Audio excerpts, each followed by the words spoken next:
You're listening to Edging the Truth.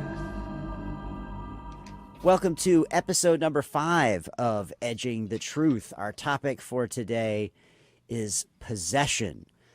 This will be sort of a companion episode to our most recent episode number 4 about demons, although this will have a little bit broader scope for us. Real quick, let me introduce you to the folks here with me. We have below me, we have Andy, also known as Fudge. In the corner opposite me, in the bottom, we have Brian Shenanigan. And then right next to me this way, that's One Lung, also known as Mikey. We're Brady Bunching this shit? Is that what we're doing? Yeah. We can do that kind of business. So to start with real quick, I mentioned earlier that this idea of possession, we touched on it a little bit in our episode on demons, but in this particular episode, I want to sort of couch it in a little bit broader idea that it's not necessarily a negative thing, that this isn't, just about the devil possessing you and having bad intentions, that you could be possessed by something positive, whether that's if you grew up in the Catholic Church, maybe that's being possessed by the Holy Spirit or the Holy Ghost. You hear a lot of that sort of talk. Or whether it's just, the spirit of something else. It could be your dead cat or your parents or somebody looking over your shoulder, a guardian angel. Is that a form of possession? Speaking in tongues, is that possession? How do we see, quote unquote, possession manifested today? Is it just in the form of the famous Exorcist movie and its kind of ilk, where we're seeing somebody who is basically having seizures of some kind, and maybe they're spouting profane words, maybe they're throwing up, maybe they're doing vulgar things. That's how we usually see possession portrayed in film, at least in my lifetime. But I thought we would start in much in the same way that we started our ghosts episode with seeing if any of us have any personal stories or personal connections to the idea or concept of possession. So let's start with you, Mikey One Lung. Where do you stand on this broad definition of possession, and have you had any personal experience with it? Yeah, 100%. I agree with your definition of possession, and I think that you bring up a good point that it doesn't always have to be negative. I grew up a little bit after, I guess not grew up, but probably my junior high school years, up until my early 20s. I went to a Pentecostal church, which a lot of people, that's the group of people that are talking in tongues and, what I would say is overcome by the Holy Spirit. And it's a little weird. I'm not gonna lie. Like the first time that I remember when I was 14 or maybe a little younger, and I saw it happen, I was thoroughly confused. And there's a lot to it.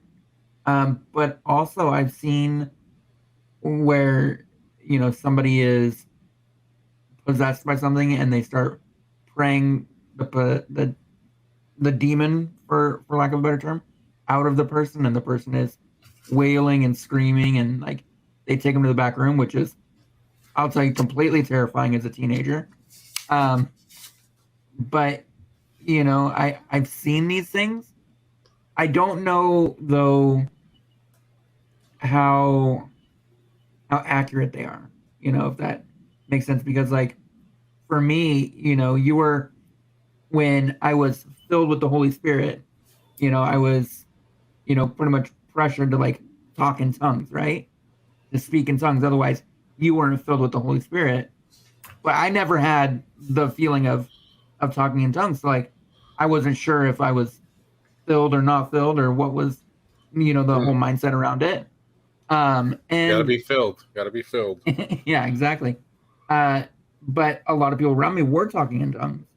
And so then I wasn't sure, like, all right, am I missing something? So for me, like, I never had the physical experience of talking in tongues other than like me mumbling some words to get through it so that I wasn't like admonished kind of by the group. But then I look at these people and they're all talking in tongues, and this lady's screaming because she's got a demon coming out of her, and it burns a memory in your mind. Hey, this stuff is real, even though it's not happening to me directly. I also have stories of like my grandma talking about times that same kind of thing where praying demons out. And now this is far south from an exorcism that you see in like a movie. Like it's not like somebody standing over him with the holy water, throwing water on the person and that kind of stuff. And it's just really somebody that just is like almost in pain, And so it's very interesting to be that close to this situation. But yeah, I mean, I've seen it. As far as possession goes, though, I also think that there are demonic possessions. Like you look at like Charles Manson. I mean, like I fully believe that is an evil person that had some type of possession, whether that's like, mental health illness or just an evil spirit about him. But I just hard time believing that he's possessed by something good. So that's where I'm at. I do believe in possession. I just don't know to what extent yet. Yeah, I can relate to a lot of that. I mean, even though, and I think I'm like Fudge. I grew up in a Catholic church. I definitely grew up with that feeling of fear towards those sorts of things. Don't forget the shame. Well, and of course, that you got to have that. But that and of course, Catholic guilt is the best of those Stacks things. on stacks.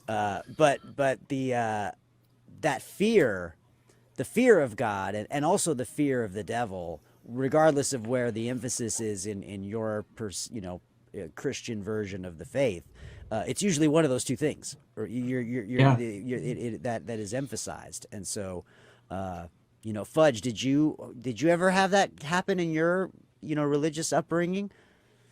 I mean, definitely like the fear of possession and stuff like that, or evil spirits or whatever you want to call them. I guess we could say demons, as we did in the last episode. But I've never had an experience with myself being possessed or someone I know being possessed. Really, only from watching movies like The Exorcism and The Conjuring and just stuff like that. But yeah, I mean, I think to a certain extent, I believe in it. I think it could definitely be real.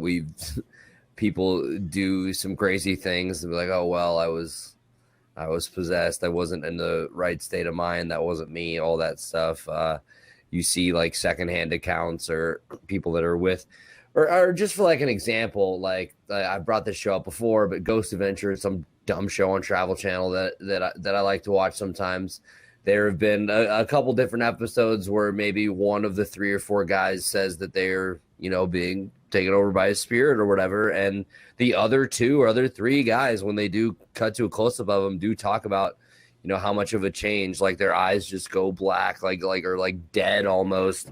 And they're just not the same person at all. So I think to a certain extent, yeah, I do believe in it, but haven't really had any personal experiences or anything to really build my knowledge or evidence to really support that, I guess.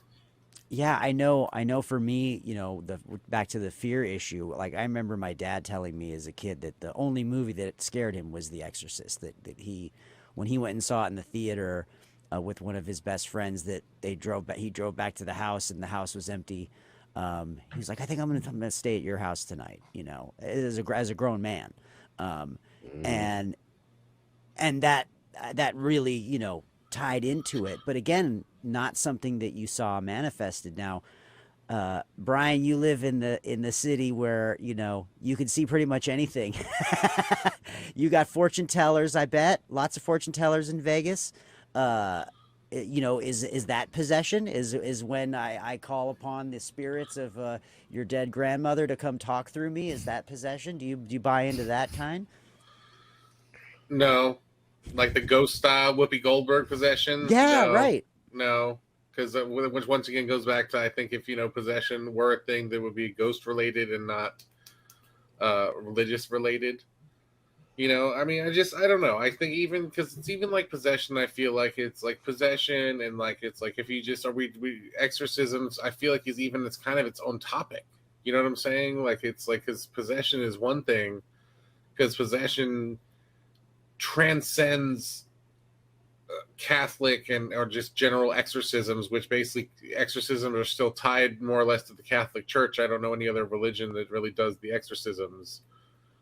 You know, a lot of the Wiccans or don't they do some shit like that? Or I guess they're more into conjuring.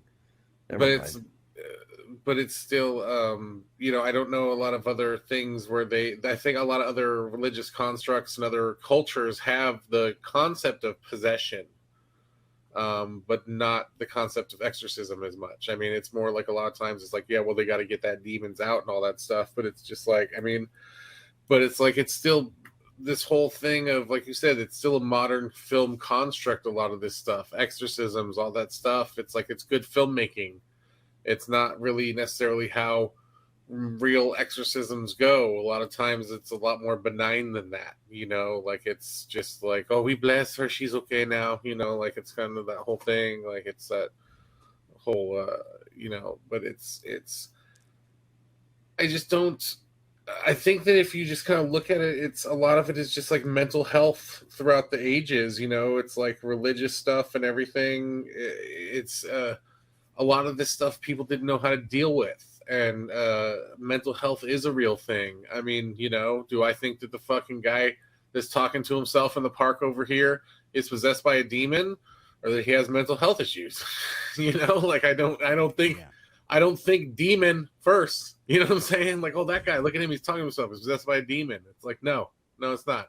That naked guy in the street right there, he's not possessed by a demon. He's got mental health issues. But we have, like, you know, we have 10,000 homeless that live underground here in the state of Nevada, in Las Vegas, right under people's feet in the drainage ditches. There's a whole culture down there. Like, it's 10 to 12,000 people at a given time live in these tunnels. A lot of those people aren't mentally healthy. You know, like a lot of them, you know, it's a whole thing down there. Go, Fudgy, you got. In 1969, a study funded by the National Institute of Mental Health, spirit possession beliefs were found to exist in 74% of a sample of 488 societies in all parts of the world, with the highest numbers of believing societies in Pacific cultures and the lowest incidence among Native Americans of both North and South America, as Pentecostal and charismatic Christian churches moved into both African and oceanic areas. A merger of belief can take place, with demons becoming representatives of the old indigenous religions, which the Christian ministers work to exorcise. Because everything was, and I think that maybe something we even cover in the last episode either, because demons, it was like that was always a general term that was thrown around so much. Witches were demons. Everything was demons at the time. It was just, that was, I mean, there was a whole, you know, there was a time that the Muslims were demons. I mean, that was the whole Crusades, all that stuff. I mean, hell, I'm a jazz musician. I play the devil's music, for crying out loud. Yeah, you know, just smoke the devil's lettuce. We know. Yeah, I smoke devil's lettuce and my jazz cigarettes. So, but it's just, it's still like a whole thing is just to put just a button on my whole thing with possessions. Like, I haven't really, you know, experienced it at all. Like I said, it dabbles into the occult, where it's like people wanted to be possessed by demons, or this one chick I dated that want to be possessed by fairies, which is a whole other subculture of, you know, she just liked to wear wings. I don't understand it. She wanted to be possessed by a fairy, 15 minutes not in. be a fairy. So, but still, but I think a lot of it just comes down to it's mental health. It's mental health. Yeah. And there's a lot of stuff that couldn't be explained through the centuries that people's like, you know, just think if you got a disease in the old timey days, like MS or something, where all of a sudden your limbs quit working, and it was degenerative and all that stuff. Would people think that, oh my God, this guy has disease, or it's like he's possessed by a demon, look what it's doing to him? I mean, it's just ignorance and knowledge and that kind of stuff. And I just think a lot of like mental health stuff has been attributed to that, even a lot of possessions and all that stuff, because people have had breakdowns. People have had mental health breakdowns. Your boy's got anxiety and stuff. I've been driven over the edge many a time where I, you know, could not function very well as a human being. with anxiety, and a lot of people with the depression and stuff like that. So it's just like, are they possessed by, possessed? Yeah, are they possessed by demons or whatever? I don't, just so we're just possessed in general, or did they just have something? And it's like, oh, she's had a mental health breakdown. And the priest shows up, exorcises the demons. She had some time to like get her shit together and calm down, and she's fine now. It's like, oh, was she possessed, or did she just have a fucking mental health episode? And they didn't know what fucking way to handle it, so they're trying to pray that shit away. So, women crazy with hormones. That time of the month, she's a witch because she's lashing out and she's all crazy. It's all these kind of things. It's just mental health of the years. I don't think possession is a thing. I think it's a mental health thing. I think that it can explain a lot of the things, and I think a lot of the supernatural things have been attributed to it are a construct of modern Hollywood and stuff like that, because if you kind of read a lot of the old stuff about possessions and that kind of stuff, it's not like that. It's even the old stuff, it's almost like alien encounters where people was kind of like, I was possessed, so that's why I slept with your wife. It's like that was kind of that was a seasonal in the olden days, like it was like, but that was two ways, because he's possessed, kill him. It's like that was what you went with that stuff. So I don't know. That's what I'm saying. So I'm not a big possession guy. Well, Oh, and you raised a really good point there that who's to say that in these other cultures, which certainly, we think of, I remember seeing Live and Let Die when I was a kid, the James Bond movie, and that's features voodoo very, very heavily, right? And we get that feeling of possession and voodoo and Santeria and these sort And of racism. Oh, sorry. yeah, no, I mean but these are also things that were influenced by missionaries and Catholicism and Christianity and all that sort of thing, and that same sense of fear of God, and yeah, that's why in Cuba you've got Christianity right hand in hand with African Yoruba gods in one umbrella, right? So it doesn't surprise me that a lot of times that when we talk about possession, we're talking about it at least in terms of some kind of religion, and that's also partly why we don't, religions are not an open book to the public, right? For the most part. You are not free to know. The knowledge is there, and you are welcome, obviously. But the average person that is not Catholic is not probably going to be able to tell you what is going on in a Catholic mass. In the same way that if I went to a Buddhist ceremony, I would not know what's going on, right? Mm-hmm. So the knowledge is still it gets kept within the community. So we don't hear about exorcisms if they're taking place. The church isn't going to advertise it, right? They don't want that to be public, and nor there to be attention drawn to it, as has been depicted in a lot of modern day versions of The Exorcist, right? Like the church doesn't want them investigated. We don't want to have an actual exorcism. We don't want to have to deal with this. We don't want to have to. We've been backing away from there being demons and devils and all that sort of thing for the last 50 years. We don't need to dive back into it. And then we get a movie like The Exorcist that comes along and it becomes a cultural phenomenon. And now between that and the Amityville Horror, and the guy blames it on the voices in his head, and all of these sorts of, you see, prolific serial killers that are, Ed Gein, et cetera, that start blaming these sorts of things on the voices in their head. Well, we haven't even talked about what if somebody's just fucked up, like they drank too much or they did some ayahuasca, if we're talking about someplace other than America.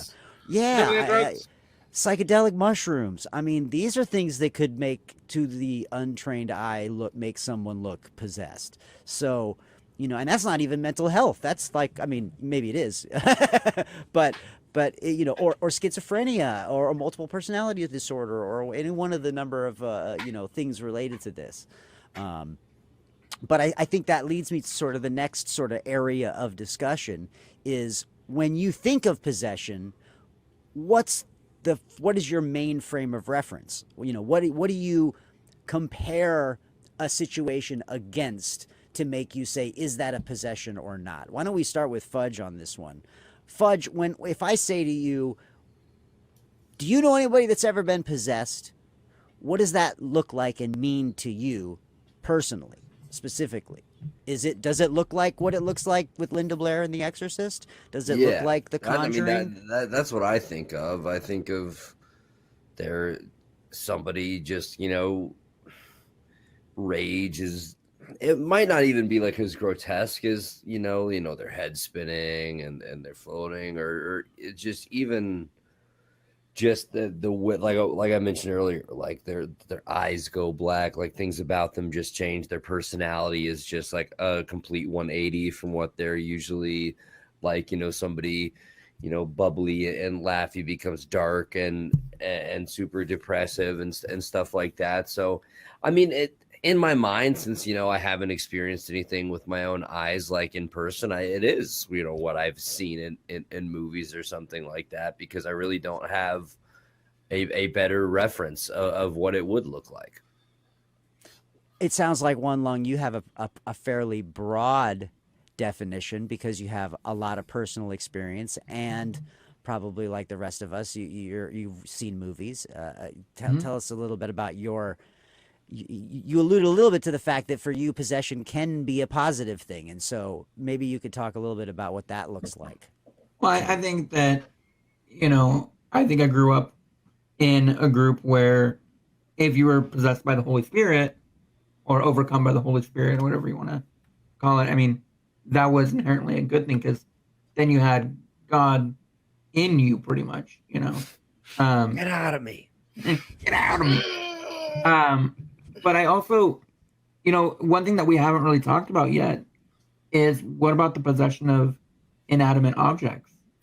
I think that that's a huge part of possession. And like, I think back to like even possession versus a blessing, as we're talking about here, or no, like shit getting thrown around, like or you touch like something, doors being closed or something like that. Yeah. And it burns you because, that item was possessed, there's a lot of studies of things like Annabelle. Let's take Annabelle, for instance. It's a very high profile example, but the doll was possessed, right?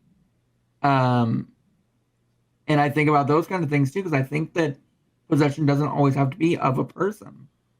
And I think that that's something that is kind of maybe a further out thought. But I remember hearing this story passed down from my family throughout the years about the cloth. And, it's a well-known story, but I just remember hearing it from my family. But it's not like a family story. But the cloth of Jesus being found in the tomb, and how that cloth has power because it's got it possesses his nature on that cloth. And it's just like, you think about that kind of stuff, and people were talking about how when it touched it would heal them.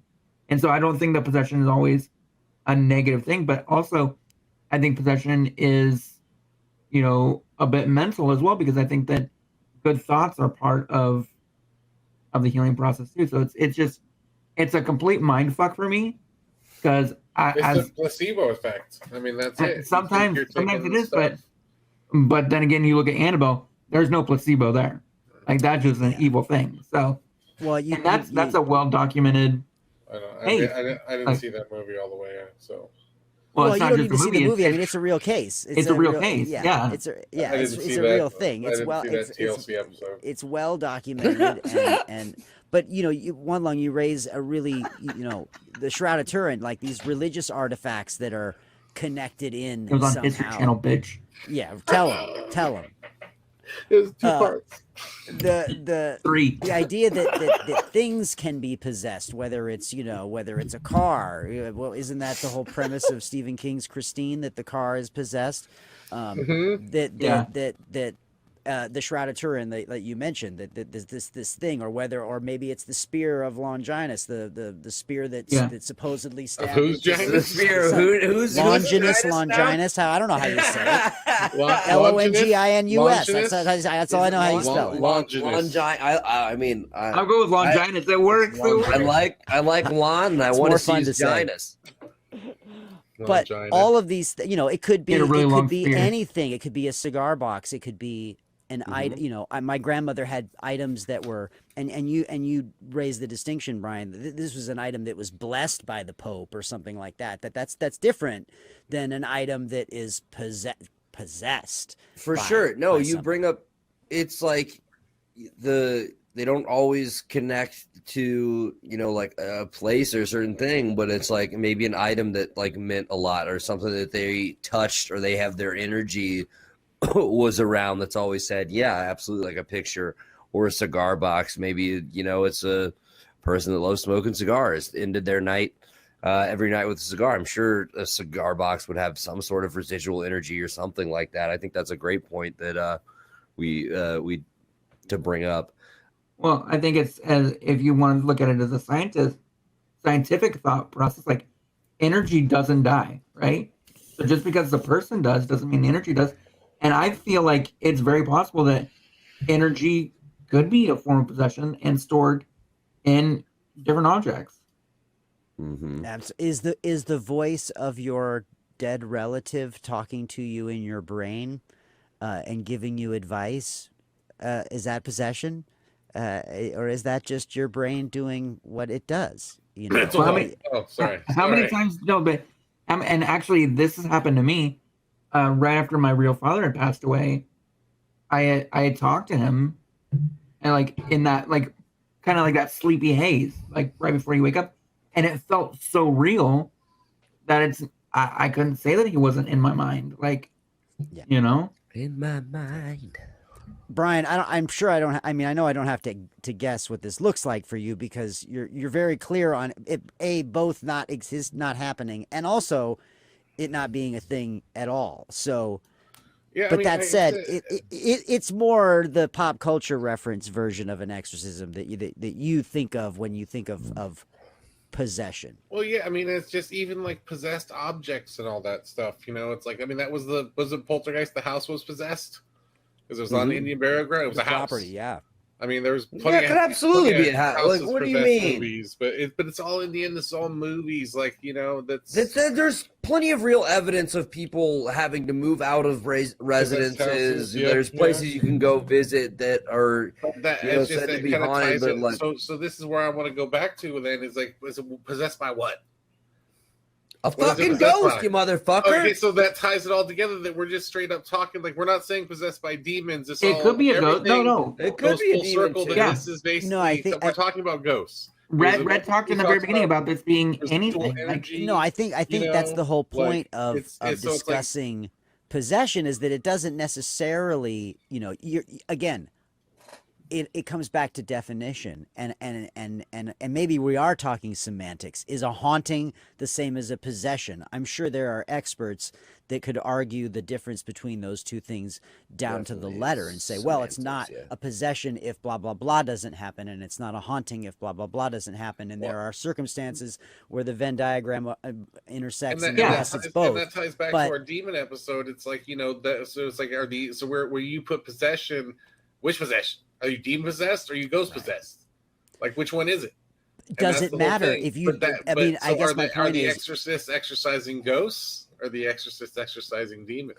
well, I if feel there's like an what does it matter? exorcism, then it's definitely about A demon. demons because that's the Yeah. belief system under which exorcism. so he's trying to get good things out of their It's like system. But that also goes back to what I said that at the time they didn't have no thing about ghosts, and now maybe they were calling ghosts in the past demons. You know what I'm saying? Like it's No, you're absolutely right. Yeah, But I it's- mean, it's- but we've had spirits. We've had the belief in spirits for thousands of years. but it's like the same thing with the objects. Do you think demons can inhabit the objects? Is it demons or ghosts inhabiting the objects? Yeah. I think I mean, if you believe in possession, then I think you believe all of the above are possible. Yeah, I think 100%. if you believe that possession as a vehicle for energy, let's call it, if possession as a thing exists, then it isn't linked to good or bad energy because energy isn't good or bad. Or I it's think you can both, have good and or- bad energy. Or you can say it's a one or the other. It has to be one or the So other. I have the difference between being haunted or being Yes. possessed. Fudge Here we According- go. Let's according- it's some science. This Give me is the googs. Because we're trying to get facts here. We're being edging the truth here. being possessed is where there are two spirits in one body, two distinct energy signatures are there, two people are there. Being haunted means that the place just has spirits in it, not like a person.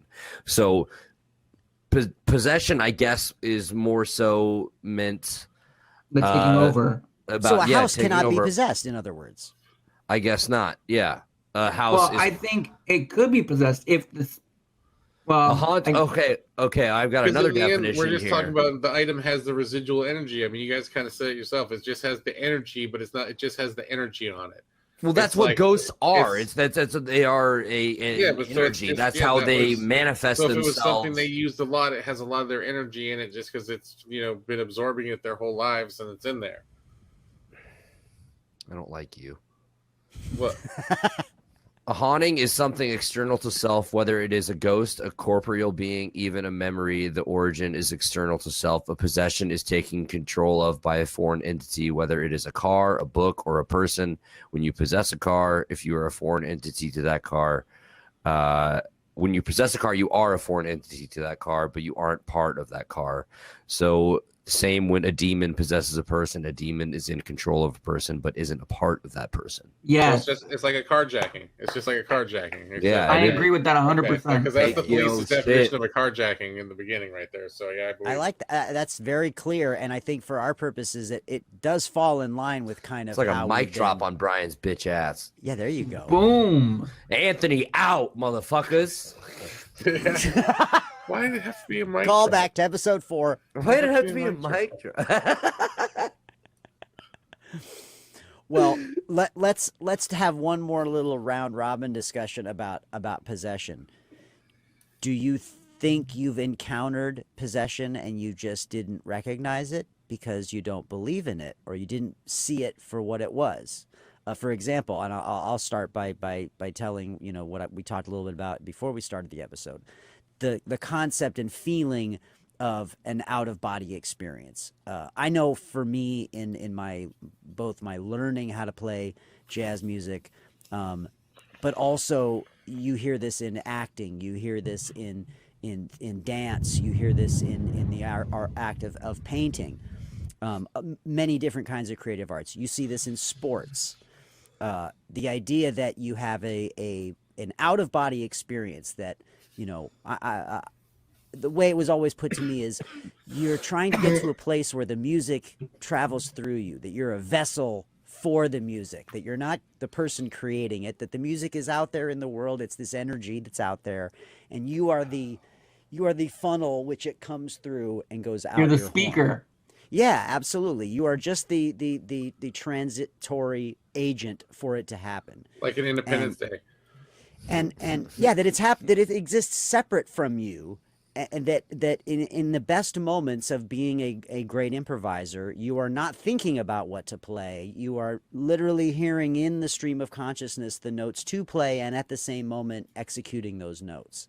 Mm-hmm. And I have experienced this only a few times in my life of playing, but I have experienced it and was very consciously aware after the fact of having had this moment of what just happened, that I left myself for a while and then came back to myself. Not in the sense of dying and this going towards the light and all that kind of business, just the lights going out up above and something else driving, and then my lights going back on and I'm back in control, which by definition feels very much like what we just talked about possession being.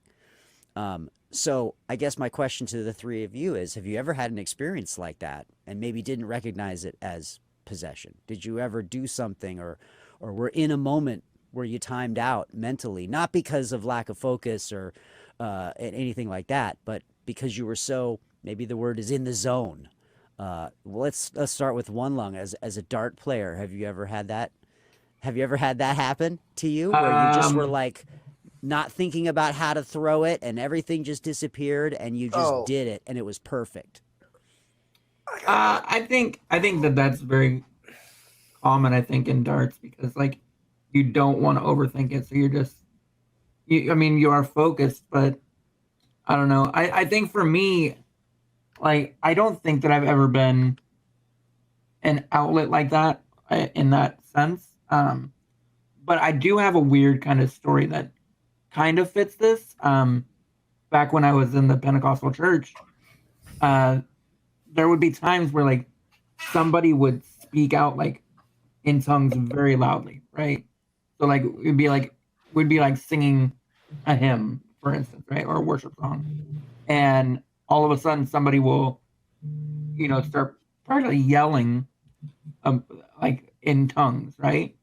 And the thing is, like, that wasn't edifying to the church because nobody knew what they were saying, Right. except for then you'd have somebody on the other side of the room that would be interpreting what they said, right?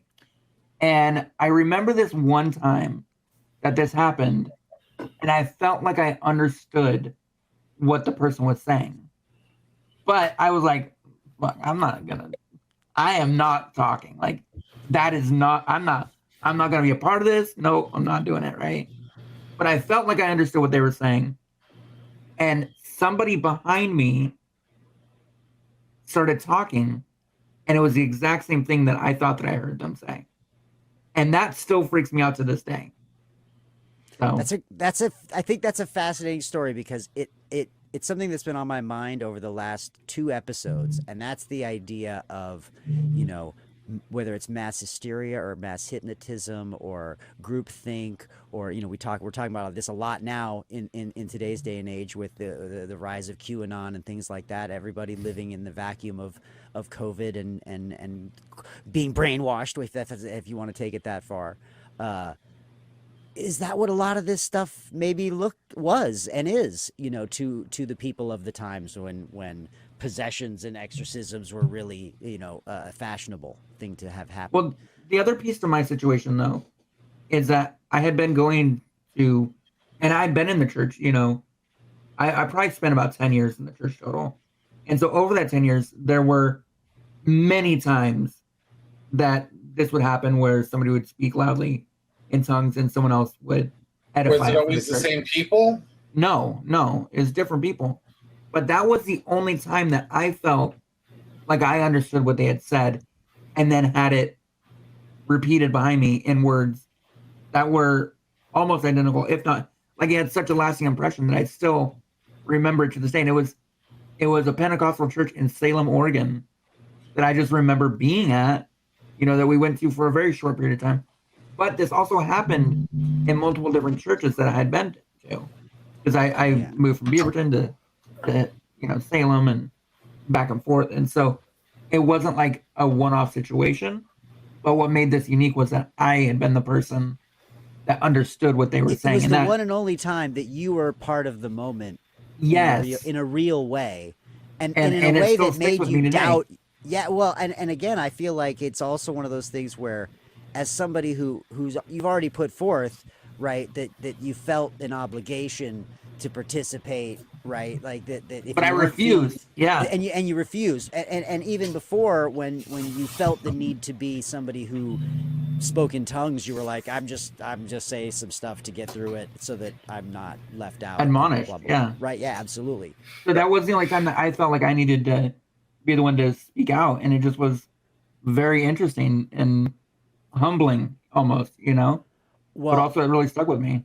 and I think that also leads me, back to the thought of of my own story, which is that, you're told this as a 15-year-old young music student that, the goal is this feeling and blah blah blah blah blah, and here I am, and I'm in my early 20s, and I've never had this feeling, and I'm thinking, well, that's a bunch of horse shit. That's a bunch of stuff you tell a kid to get them to the place they need to get to. But the thing that it's not real, right? There's no tooth fairy. You just want them to get rid of their teeth.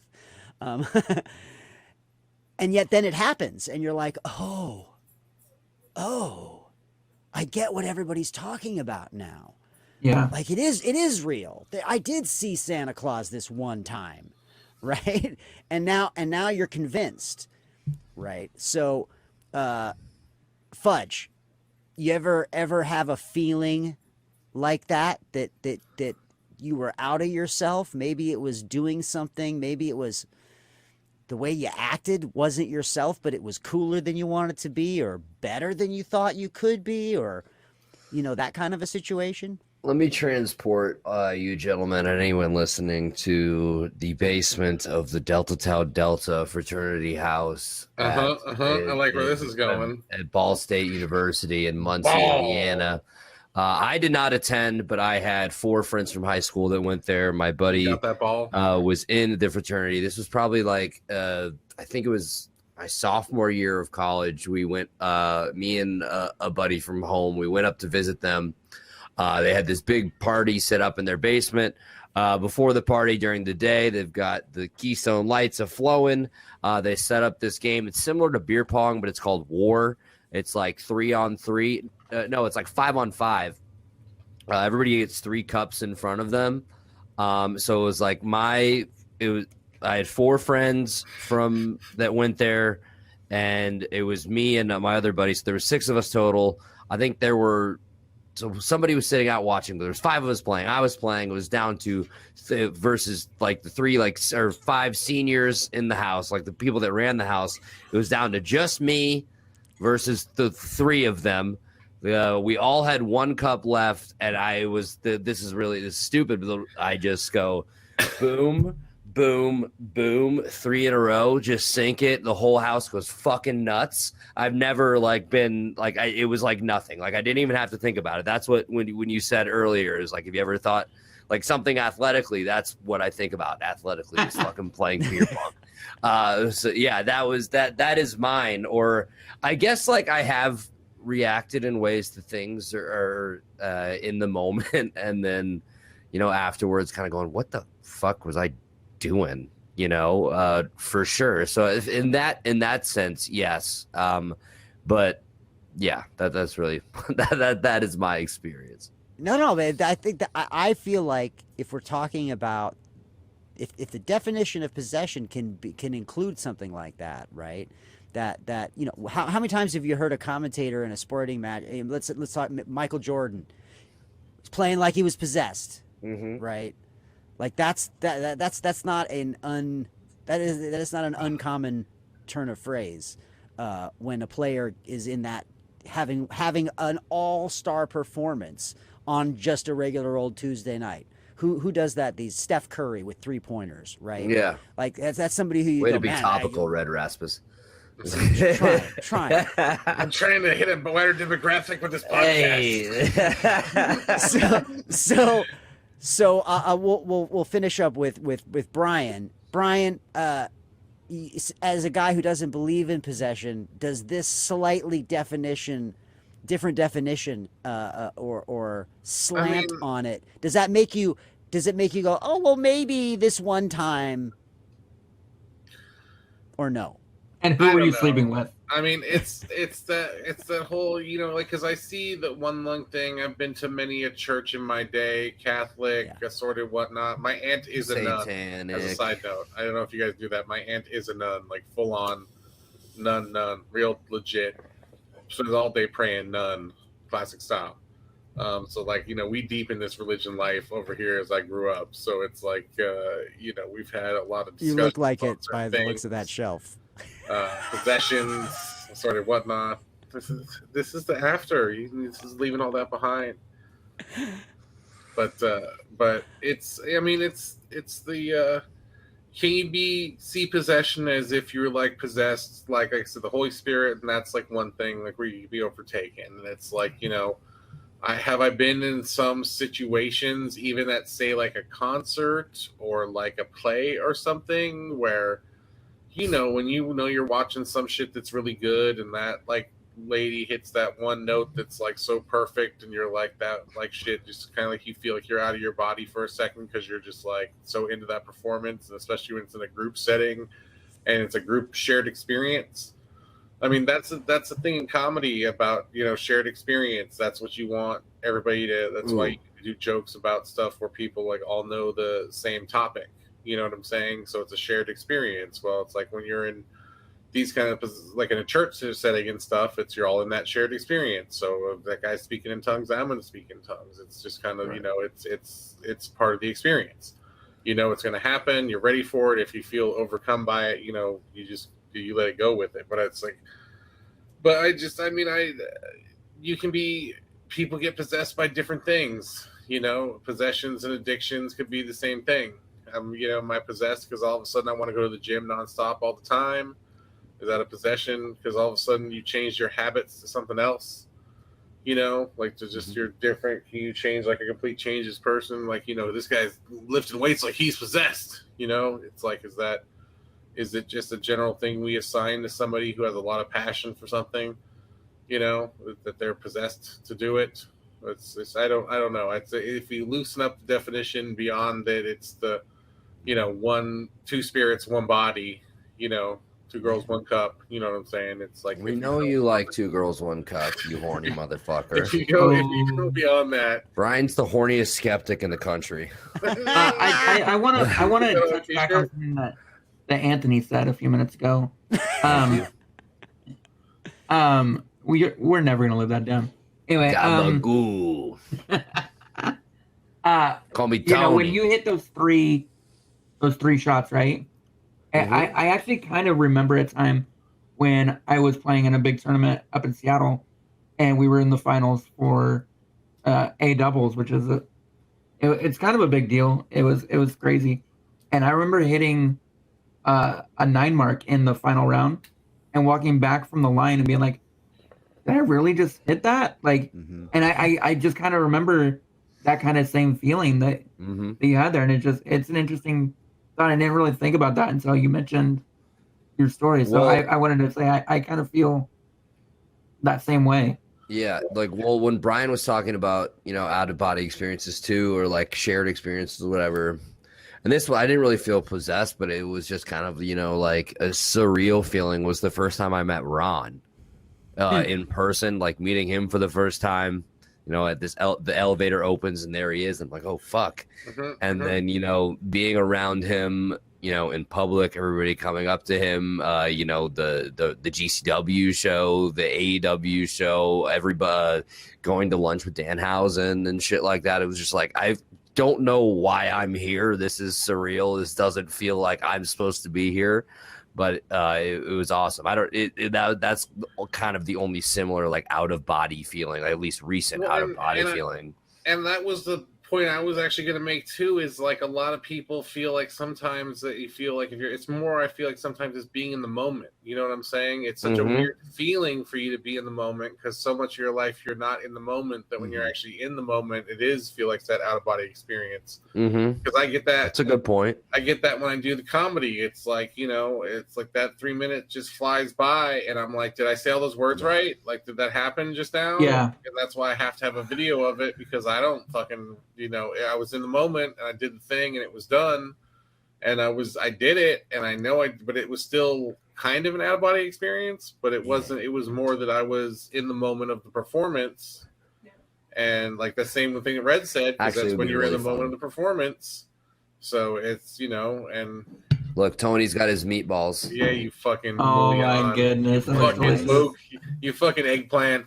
Well, you know, I think you're this is, I think, that comes to the crux of what it is for me too. Like, if we're talking about being something being possessed by a spirit, we often think of this, we're talking about spirits of people, you know, or something, a spirit of something in particular. Why can't it be for Fudge that he was possessed by the spirit of friendship in that moment, or the spirit of camaraderie? I mean, the or, music you know, makes like, your body move. I mean, like, absolutely. Are you possessed? Why can I not be possessed by the you know? spirit of music You know the when vibe. I'm in the most? Yeah. And again, this also makes me think of, you know, maybe this term out of body experience is.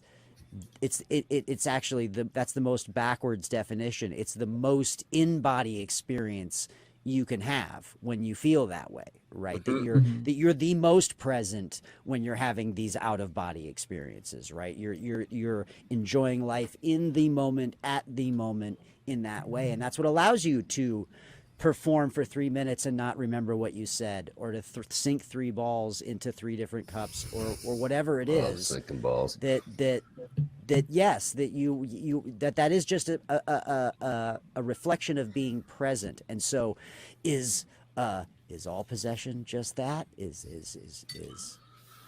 that what it is when there's a little girl who's seizing up on a bed and puking on a priest? to bring it all the way back to the beginning. Mental health and diseases. I think mental health is a separate piece, but I think that possession is real. And I think that whether it's, possession of an inanimate object or of a person or of a moment, I think that, both can exist without one thing trumping the other. And maybe times, they both, like Red mentioned earlier, they're a Venn diagram where they kind of overlap, and, maybe the possession causes the mental health issue. There's a lot of things that can go into it. So I'm not ruling mental health out for any of those things, because I definitely know there's a lot of mental health issues, and don't take it lightly for sure. Get your help that you need. I mean, not just mental health, but like physical health, where people have shit that they're going wrong, like those things where people start speaking with different accents and stuff like that, where it's a lot of shit can happen in your brain. You get a tumor in there, it starts pressing on your body. Or they woke up like from a coma and they can speak a different language. And there's all those kind of things that happen, and it's like, are those people possessed by someone who has another thing? Or is it, like I said, mental health, physical health? There's just so much we don't even know about our body. And I think that sometimes we use these constructs to explain stuff away, or stuff we don't understand. Well, and I think this is going to get into a different topic, but I'm going to say it: reincarnation. Oh yeah, we have to do a show about that. That's a whole different topic. Don't come out with reincarnation, because that's some shit that's actually like possible. Now we can talk to Tibet, and we can get out of some other, we don't. Yeah, there's a lot of things that this is going to spring off this. Yes. But yeah, that's where I stand on possession. Fudge, you got anything more you would like to add to this discussion of possession? Are you going to be on the lookout for possession in your life? Yeah. I mean, I'm not gonna lie. After this is over, and after I get my fix of bowl season and some college basketball this evening, I may look up some videos, may watch some spooky stuff. But yeah, I'm always into that ghost type stuff. I do think there is something here. I think there's something to, probably the amount of people throughout history that have claimed that, they felt something. I'm sure Brian does have a point. It's not all, but that probably mental health has something to do with it as well. But yeah, I'm not going to sit here and say that I don't believe in possession. I like that definition that I found. So shout out to me. And yeah, that's it. Shout out to you and Google. Mm-hmm. Absolutely. And just to throw out there, this is the last episode, I believe, of 2021. Yes. Oh. So as we move into 2022, be on the lookout for a lot of cool new things from the Edging the Truth podcast. We're going to be officially launching a telephone number that you can call and leave your ideas and suggestions. Like if this motherfucker should eat his goddamn food after we're done with the podcast. Yeah, that for one. Just got I think it's hanging out his at least fucking eat like Norm. Jesus Christ! Get that mukbang going. You can leave comments with your actual voice. This is my 4th fucking podcast of the day, dude. Like, no, you hungry. Do you, bro? I thought she came in here and I was gonna say no, and then you're the one. If you would have fucking called me Anthony and given me this Italian ass name, I wouldn't have this fat ass place of spaghetti. You know what I mean? Gabagool. Try the deal. Gabagool. Can I just ask just one more question before we can I, because I have been dying. Is it meatball related? No. What is like? I never understood like speaking in tongues. Like, what are they like? Is it just gibberish? They speak in Elvish, like Klingon. Like, what are you throwing out here? That, so like, you read, and they're really good at cunnilingus. Garbled sound. What does it sound like?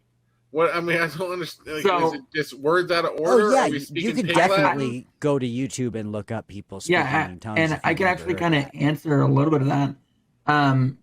In the Bible, if you read 2nd Acts, it talks about how the tongues of fire came down and danced on their heads, and people started talking in other tongues and speaking in other tongues. Now, there's a lot of arguments about what this actually means. And so sometimes sounds like gobbledygook, pretty much. It's like, random letters, nouns, and, just noises, pretty much. But other people have said that it's actually supposed to be like them speaking other languages that other people in that nation. So, like, the point of it is that they could go to anywhere in the world and speak the language of that group so that they could understand the word of Jesus, right? And so they started speaking in other tongues. But then other people believe that it's actually a heavenly language. And so then this language is only understood between you and God and vice versa. So it's a very interesting thing.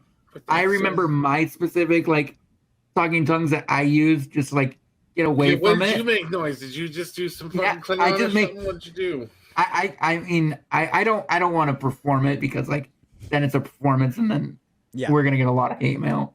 But I still remember it to this day, like exactly what I said to just kind of like get past that moment. And it's just like because I think that along I would with just like Adam Sandler it too hard. I think I'd be like shabba-doo. Like I don't think I could. Well, I think that there's that Catholic. So that's a great Sandler, Brian. Yeah, you should use that on stage. Yeah, you should. But like that Catholic shame you guys were talking about earlier, like that same kind of thing with like. I feel like you had some deep shame in there. In the Pentecostal church, if you are filled with the Holy Spirit and you don't talk in tongues, you probably weren't really filled with the Holy Spirit, and you probably got some shit wrong with you. Shame on shame. So. Yeah, I feel like some of these other religions don't have anything on the Catholic Church on the shame. Them Jehovah's Witnesses, you ain't got no birthday, no nothing. You get no presents. As I recall, that's one of the things, like right in the list of things that they go in The Exorcist. Like there needs to be these levels of evidence to support possession. And one of them is speaking a language that they don't know. So it's not always gobbledygook. Sometimes it is a language. Like in the same way that there are these coma cases of people that wake up and now they're speaking with a crazy accent. There are people that are documented cases of people speaking languages that they don't know. Now in The Exorcist, of course, it's just English backwards.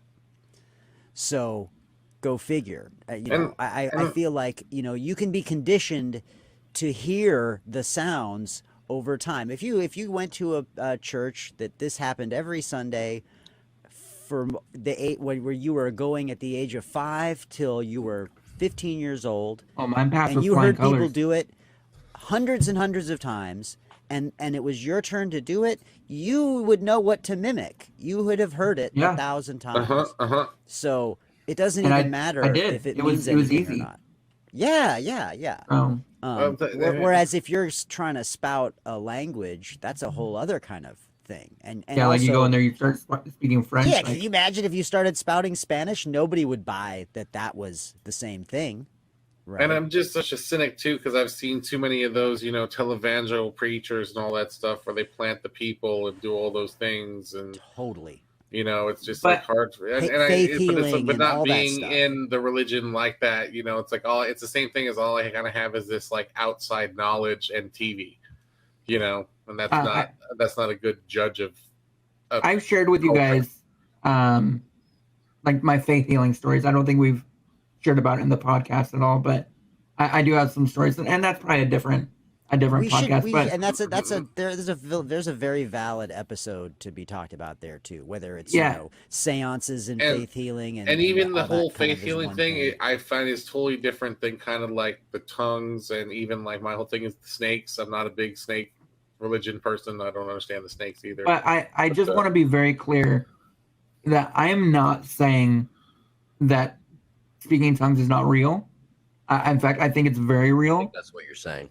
I don't, but I wanted to make sure that people realize that this is something that it is real. But for me, in my situation, like it's not always 100%. And but when I had that experience where the person across the way was speaking tongues, and I had it in my mind what they were saying, and it was edified by the person behind me.